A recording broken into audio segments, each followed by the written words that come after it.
So thanks for everyone for joining. My name is Sue Yendall. I'm the Director of the Centre for International Research for Care, Labour and Equalities at the University of Sheffield.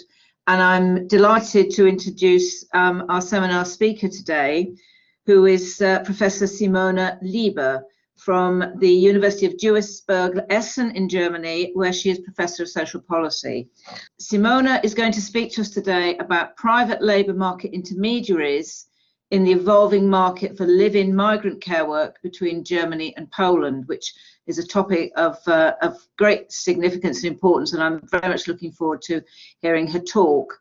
And I would also just like to mention that her broad research interests are in comparative welfare state research, with a particular focus on care policies, so something that will be of great interest to many of us.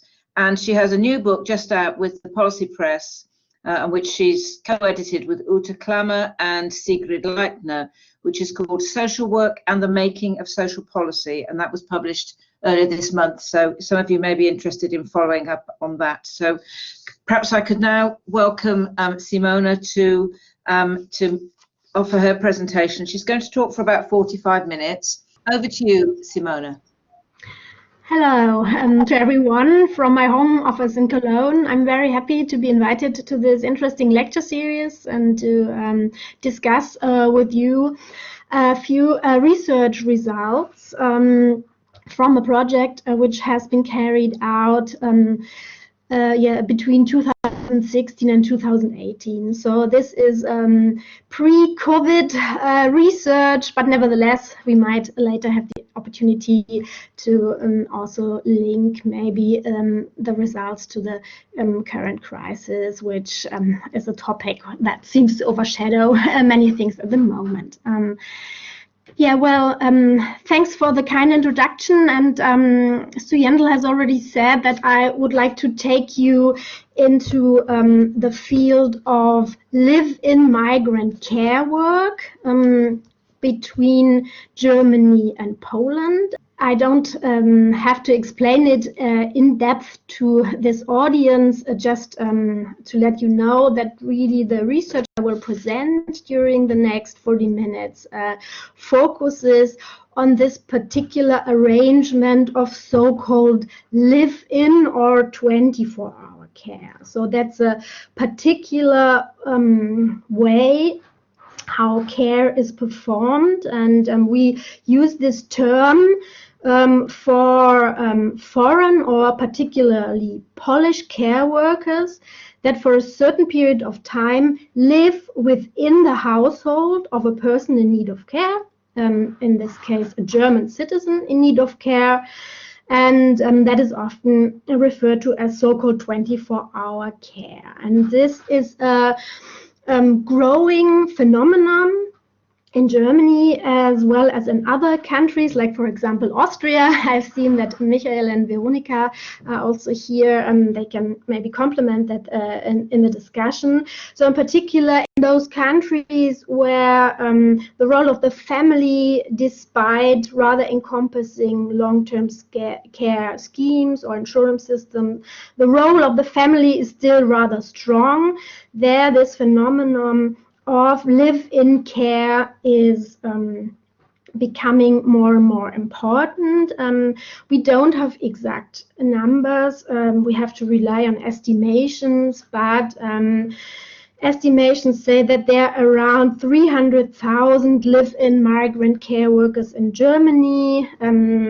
And a study by Hilscher et al. In 2007 indicates that 1 out of every 12 households with a registered care recipient make use of such an arrangement, such a live-in care model. And as a comparison, in Austria, it's a bit easier to have reliable data there. There are around 62,000 personal carers registered, and 95% of them are women. And so this is the phenomenon I want to talk to you about. And as you all know, the phenomenon is not new. It's not also in Germany. There has been a black market arrangement since many years, but EU Eastern enlargement brought an important change to this market. The free movement of workers and services opened up new opportunities for more formalized forms of live-in care migration from east to the west. So the former informal field is changing, and especially for Germany, the posting of workers opens up new legally defined paths where particular actors refer to, and that is very central, as you will see in a moment, for this German-Polish live-in care arrangement, which has become more and more popular during the last years. And it is also important to note that the whole sphere is characterized by a very high degree of legal insecurity due to legal complexities and also enforcement gaps in the EU multi-level systems. In addition, the domestic sphere we deal with here is very hard to control and therefore prone to abuse. And that's why we speak of a gray market we look here. And against this backdrop, we observe that between Poland and Germany, a new business field for private companies has evolved. And these private enterprises act as intermediaries in care migration, and they broker live-in care workers between Poland and Germany. And that's the phenomenon the research addresses. The research I want to present to you addresses. Yeah, so the plan for today is to give you a bit background information on the project Euro Agency Care that we have carried out in a German-Polish cooperation, present you the broader research aims, methods, and then give you some insights into the results. We have pursued a mixed methods approach, and I want to show you a few short results of an online survey we have carried out among brokerage and posting agencies, and then I want to present also some results of our qualitative work, and I want to present a typology of brokerage agencies in Germany, and then a few points for the discussion. Here just the core information, background information on the project. It was a 2-year project, not a very large project. It was funded by the German-Polish Research Foundation, and we have worked in a team of 4 researchers, the team of myself and Verena Rossow, who was a doctoral student then in Germany, and the team of Maciej Duszczyk and Kamil Matuszczyk at the University of Warsaw. And we also have worked together with August Oesterle from the Vienna University of Economics and Business, because as you will see, to look a little bit across the border and compare the German to the Austrian situation is quite fruitful and interesting when doing research in this field. So here you see our broader research aim. So these are the 3 countries that have been in the focus of our study: Germany and Poland. That was the core of the study. But also we had a more limited look into the developments in Austria, and the aim was to open the so-called black boxes of labor market intermediaries a little bit further in the literature on care migration and the function of labor market intermediaries. Also in other world regions, these particular actors have been called as the research always said that it's a veritable black box how these intermediaries really functions, and what we wanted to do is to look at that particular region, care migration between Eastern and Western Europe, and to open this black box at least a little bit further. Before I present some of the empirical results, I want to explain, especially for those of you in the UK who might not be familiar with the particular details of the German-Polish model of care migration and live-in care brokerage. Very simplified model of how this works. It's a very complex construction, but it might be helpful to bear in mind that it is mainly 4 types of actors involved in this whole process.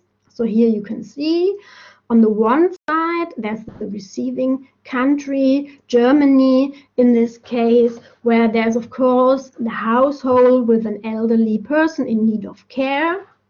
I don't know if you can see my cursor as well. So here there's the household, and more and more it has become typical that especially if there are elderly persons in need of care with encompassing care tasks to have been taken care of, it is difficult to have significant support from the long-term care insurance scheme. So what they do is they look for help and contact a local brokerage agency in order to have someone come from abroad, from Poland typically, and do this kind of 24-hour round-the-clock care work. So that's what these new agencies promise. As I said, the market for those agencies has developed strongly. Their number has gone up. We don't have exact numbers for Germany, but there should be around 300 at least at the moment. And this local brokerage agency works together with a Polish counterpart. This is a Polish local employment agency, and these agencies cooperate. Sometimes there's also only one agency who does all the tasks in one, but the still a most typical model, I think, is this, with the 2 agencies cooperating and the Polish counterpart does recruitment of the labor force. So the Polish agency deals with the workers, advertises and recruits the workforce, does maybe more or less encompassing training courses before the departure, and is usually the contracting party for the workers. And there are different legal models. I will come back to that later. But the most important model between Germany and Poland is the posted workers model. So the workers via these agencies are posted to the German households, but very often there's no direct contractual relationship between the household in Germany and the carer, the migrant care worker, but the contractual relationship is between the migrant care worker and the Polish agency. So far, maybe for the moment, to have in mind the most typical construction in this field. And to give you an idea which kind of theoretical discussions and backgrounds we sought to address with the project. So one important strand is the discussion on how the care field develops from the commodification to the corporatization of care, as especially Ferris and Marchetti in 2007 have pointed out. So the corporatization of care designates the ways in which for-profit actors are increasingly entering the world of care, as well as imposing their business rationalities and the corporate logic of profit-making upon the sector. And what we address with the project is a very specific context. So business rationalities brought in by these intermediary private brokerage agencies, business rationalities addressing this kind of particular gray market. And the second strand the results should speak to is to further develop the discussion on the role of intermediaries and conceptualizing their role in formalizing domestic work. In contrast to existing research, we in our research argue that these agencies, although they might act in a similar structural or regulatory environments, may differ according to their corporate and political strategies. And they may thus have different function in the intermediation process. And what that means, I will show you in a minute. So the research gap this research wanted to address is that the role of live-in care migration between Poland and Germany is well researched, but the role of brokerage agencies, at least at that time, was less in focus. And in particular, there was a lack of quantitative data, because it's very difficult, of course, in this gray sector to get hold of the agencies and do something or have good data, and particularly quantitative data. If studied, in addition, this live-in agency sector often appeared as a homogeneous field of unethical practices, and this is not untrue, but we wanted to look a bit more detailed into differences and different strategies of different parts of this sector, and take into considerations also the political strategies of such intermediaries, because they are not only enterprises and businesses, but in Germany they have also gathered and founded associations, and they are part of transnational lobbying movements, like, for example, in the labor market labor mobility initiative, so they really try to also bring forward their political interest in the growing posting industry between Germany and Poland, and we wanted to explore that as well. So here are then the research question as well.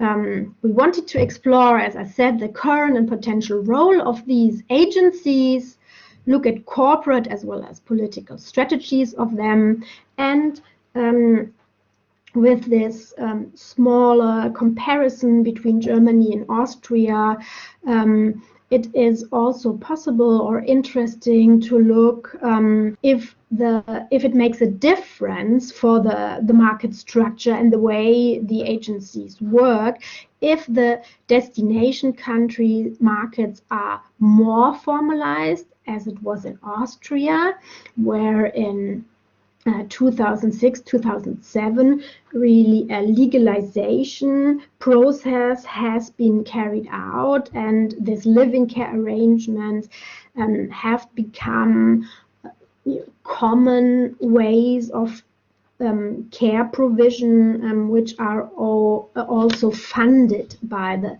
public system.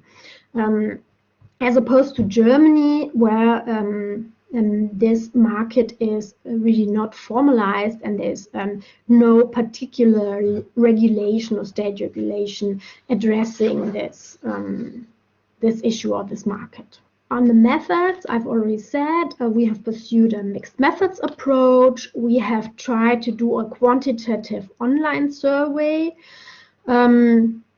with brokering and employment agencies in Germany, Poland, and Austria, and this was accompanied by qualitative expert interviews in Germany and Poland, which were analyzed with the help of the framework analysis, and we spoke to head of agencies and their associations, political stakeholders at national and EU levels, and also at union and civil society, with a union and civil society representative. Here you can see briefly how many agencies we got covered and what were our response rates. You can see this online survey was carried out between 2017 and 2018, and I could tell you a lot about methodological problems and maybe biases, but I would like to skip the details maybe for the discussions and just for the moment tell you that it's not so easy to distinguish how many agencies there are at all. So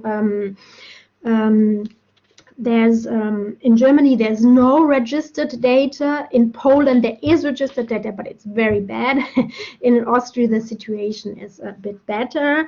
Here you can see the number of agencies we have identified and contacted, and also those who have completed the survey. So the response rates, as far as you can tell it without knowing the total number exactly, especially in Germany, are quite okay. But you see the empirical basis, it's not a very large survey. It's 65 agencies in Germany, 39 in Poland, and 78 in Austria who have taken part in the survey. But for research in this gray field, I think is still a lot more than we had before, and it's really not so easy to reach these actors and these agencies in the gray market. And so I think nevertheless we can be happy to show some some structural features with the help of this data. The results, or some short results of the online survey. What kind of data did we gather?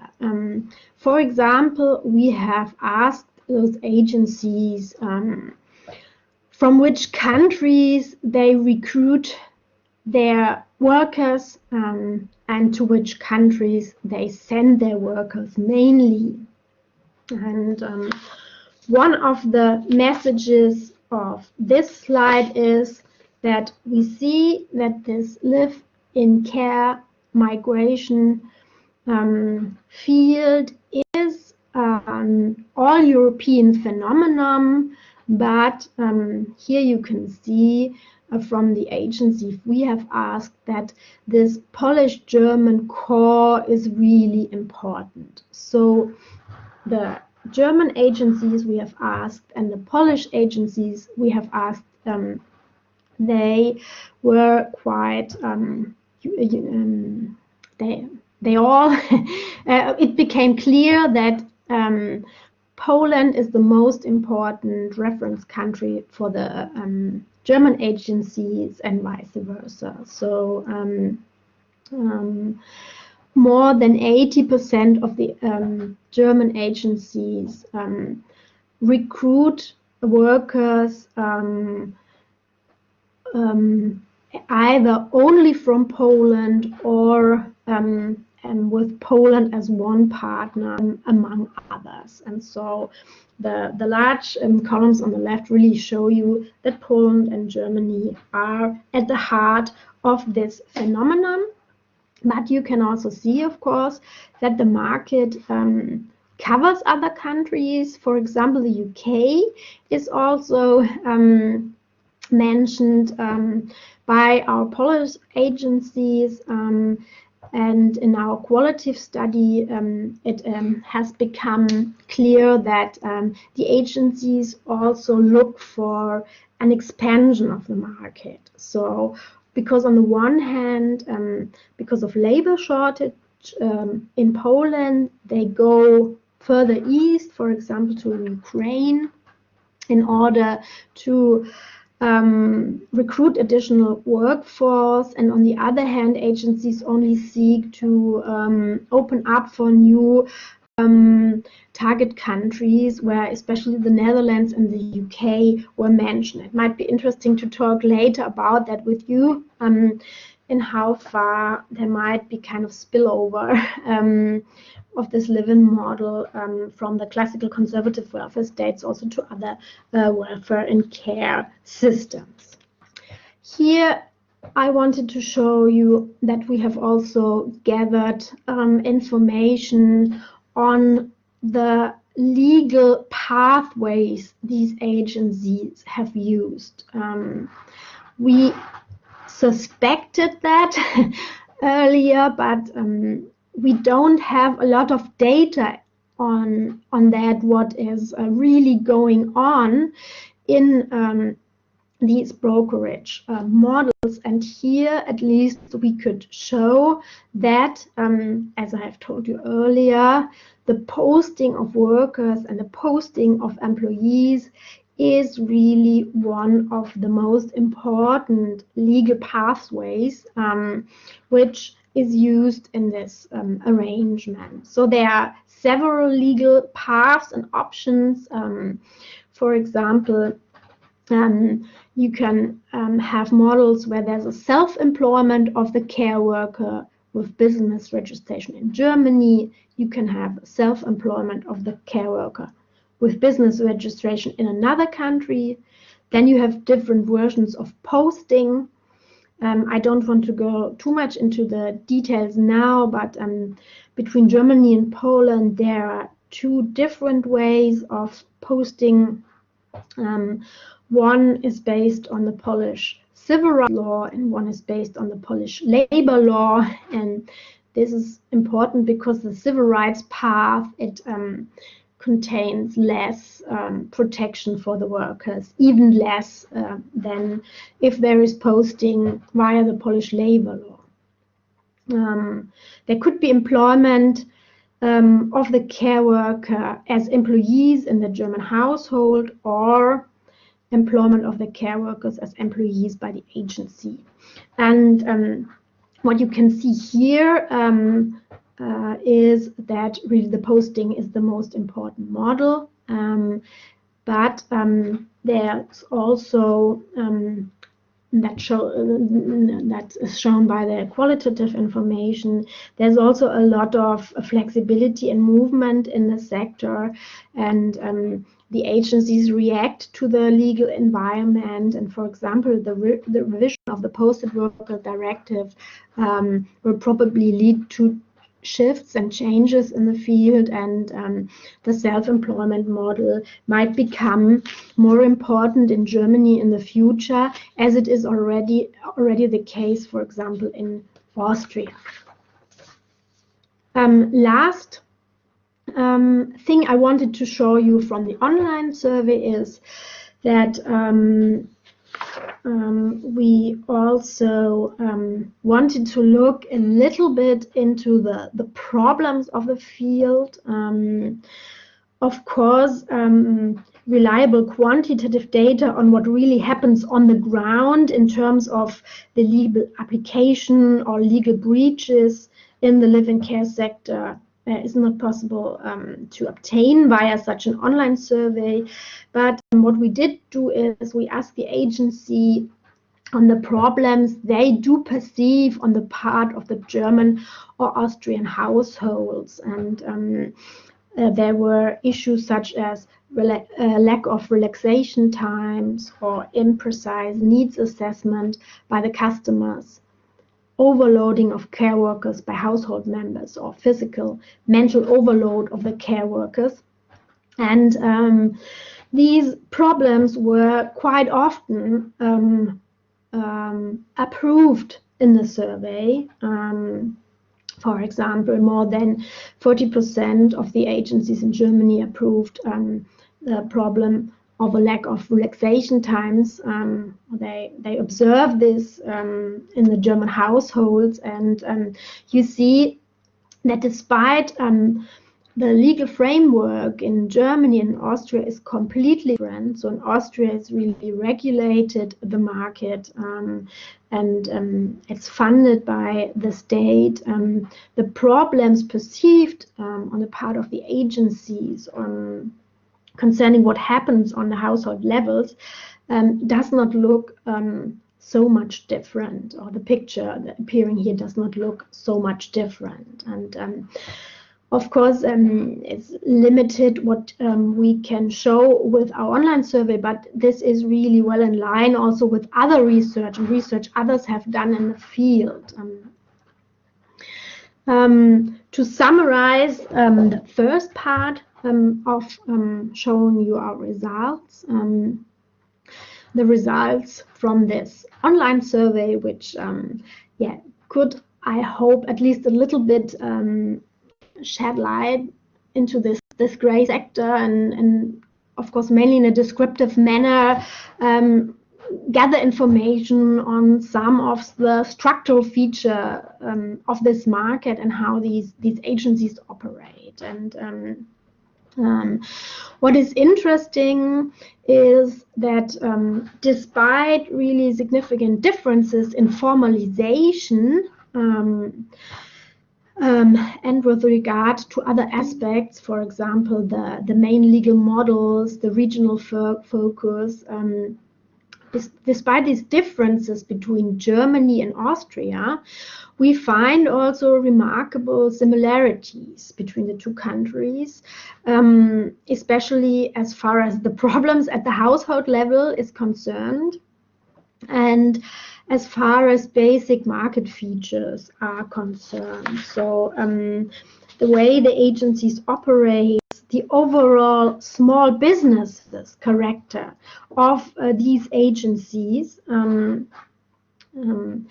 These agencies have evolved from the former informal black market times, and the markets are more formalized now, but the business is still sticking to the niche of live-in care and related care services, and is seldomly expanding to other fields of labor brokerage, for example. So they broker care workers, they advise in care issues, but maybe not get involved in other fields, like, for example, gardening or whatever kind of services where labor could be brokered. Overall, it's a small businesses field, although there are a few larger players. But as I said, many of them have evolved from this former informal market where there were agents, and now have become more professional business people. But many of them still, for example, have German Polish roots and some kind of personal connections to this field, and then have started a business.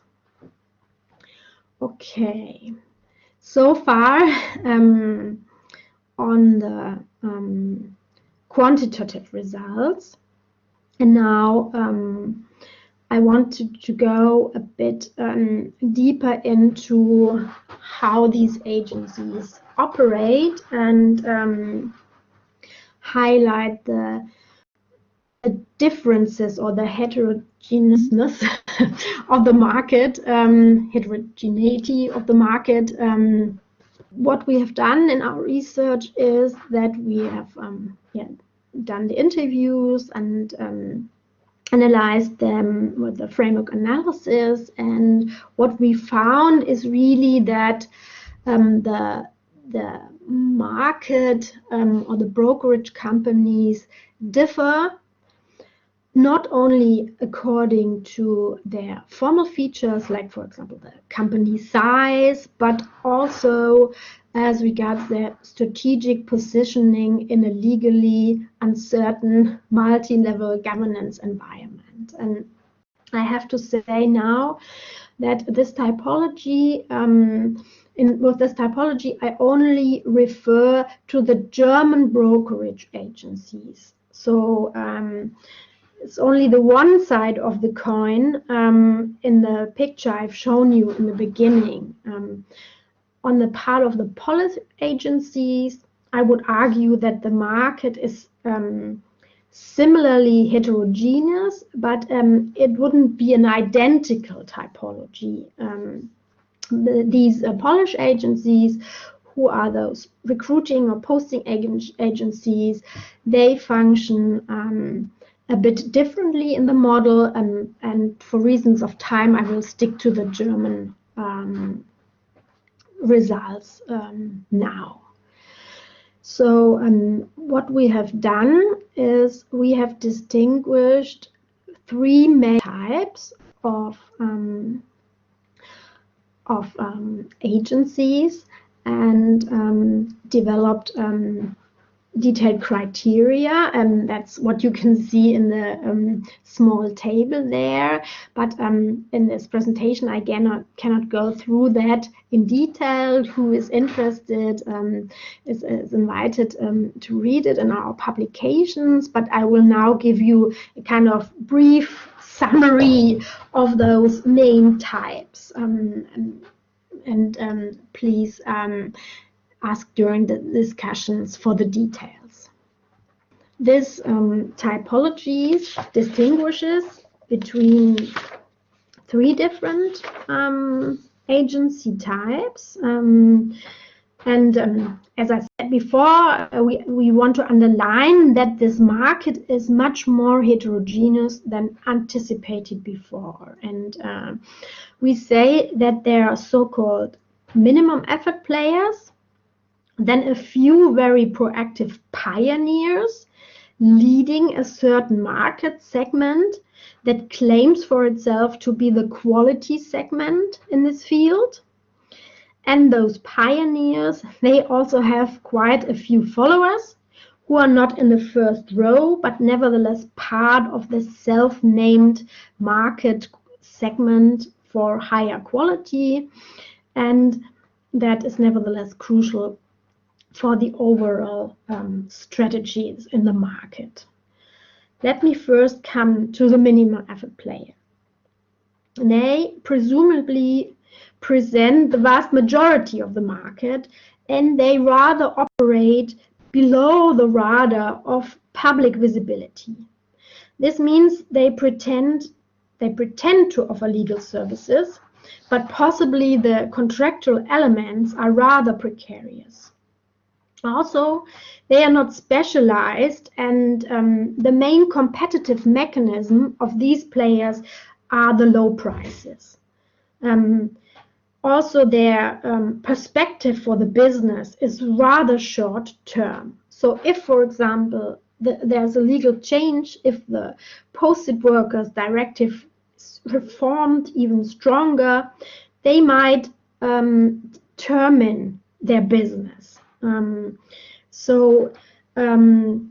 They're interested in a short-term perspective and less in substantial growth. They're very small businesses below 10 employees. Many of them only have 1 or 2 employees who manage the company, and they are not part of a political association or business association. Their strategy is risk avoidance. One rather typical quote from the interviews with one of the agency owners is presented here, and that's yes, I rather create my own standards. I prefer this than to be determined by standards set up by any bureaucrat who does not have an understanding of it. So they are businessmen who don't want to be bound by legal requirements. They have developed their own routines, and they claim for them to care for the workers they broker, but they want to be left alone by anything regulating the field. This is completely different if you look at the upper part of the triangle, the pioneers. In sharp contrast to this biggest group, the presumably smallest share of the market is comprised of those companies we call pioneering, because they are either those players who are established in the market for many years already, or because they're those who founded a lobby organization in the sector. This is really a small group of agencies who shape the market. They pursue a high-risk strategies because they go out in the public, they have contact with politicians, they show their model, their business, they experiment with different legal models, and they seek legal advice, and they are really in the open discussing with politicians and try to develop a legal role model in a very complex and uncertain legal environment. And they demonstrate a lot of legal flexibilities in terms of legal models. They shift the legal models. For example, at the beginning, the self-employment model was not very common, and one important agency has tried that out, and the agency owner even went to prison because at first it seemed that this was not possible, was not a legal option, but due to certain case law, then it became a legal option, and so they really try out new options. One of the agency owners here said that, well, we did not know how exactly, right, left, straight, ahead or above. That means that we were trying it out.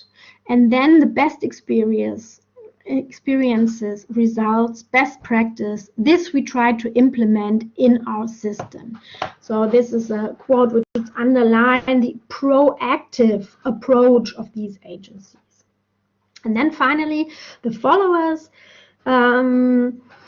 they do not set the agenda in the same way as the pioneers, but they are crucial companions. We labeled them followers because of that. These are agencies which might have additional services and pursue a rather long-term strategy, as the pioneers do as well, of course. They are surely members of an association, and they are risk aware of business risks, for example, in terms of legal changes and so on. But those companies are rather alert towards risk and tend to follow the pioneers in their legal approaches. They are not at the forefront. As one agency owner said, there was a great shift where at some point the agencies started to show themselves. So they came out of the gray field. No, this is not what we for work. We are behind what we do, and not only that, we show ourselves and then together in an association presenting ourselves to the public. So these agencies, they become more visible, but they are not as proactive as the pioneers.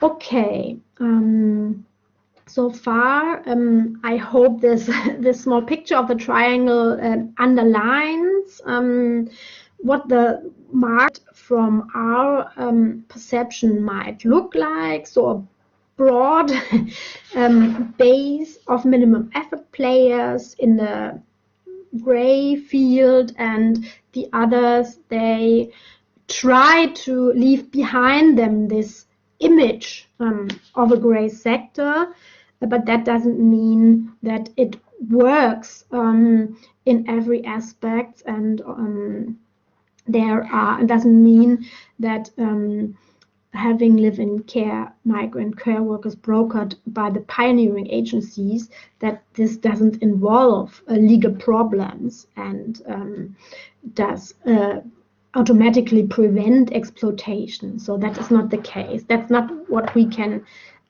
say with our data. We just want to distinguish the strategies of the agencies. And so now I come to my last slides. The summary on the typology. So to sum it all up, our research wants to stress that agencies differ in the way they act in this market, and that some agency types are prone to strategically focus on quality issues. Others, the vast majority, presumably do not. And we see in our research also similarities to what Faj has underlined for Canada, that not all employment agencies involved in global care chain engage in abusive practices. There is evidence that employment agencies can help to structure and formalize the migration processes and weed out unscrupulous players. And that is at least what we observe is the intention of the pioneering agencies in Germany as well. So they want to beat their low-price competitors in the black or the lower price segment of the more formalized market. And with that, we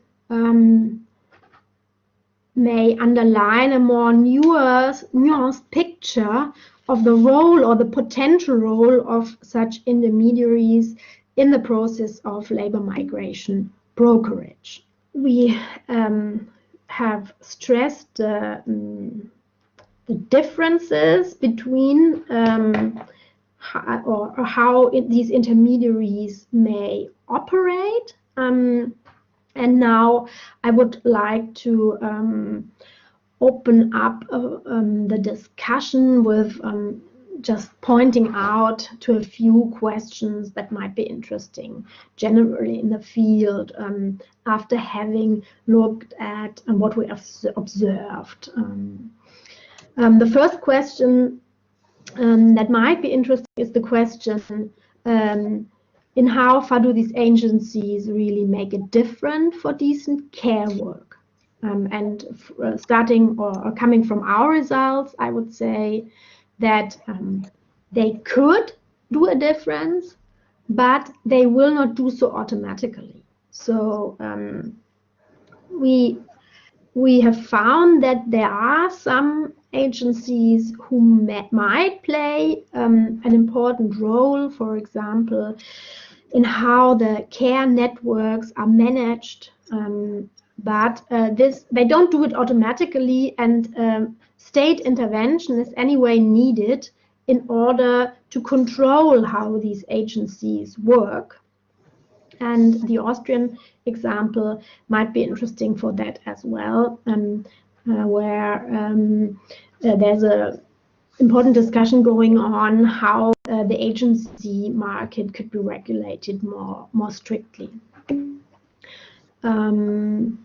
Then another point for the discussion might be what I've said before already, that whether there is a transnational spillover of the live-in model to other welfare states, and to look into the role of the agencies on that more deeply. In our material, we found a few hints on that, but it would be interesting to look deeper into that. On the other hand, now with the COVID crisis and also the Brexit, the circumstances have changed, and so it would be interesting to discuss what we expect happening in the future. And the final slide now, then I come to the end. It will be interesting to discuss the broad question, which is at the heart of the Circle research program as well, of course, and what Circle calls sustainable care. So the question, how can we really provide sustainable care without having to rely on the exploitation of migrant care workers, and what would be appropriate political measures on that. I don't have the answer for that in my pocket, but we could, if you like, come back to that in the discussion as well, and look at the situation in Germany in more detail. Okay, thank you very much.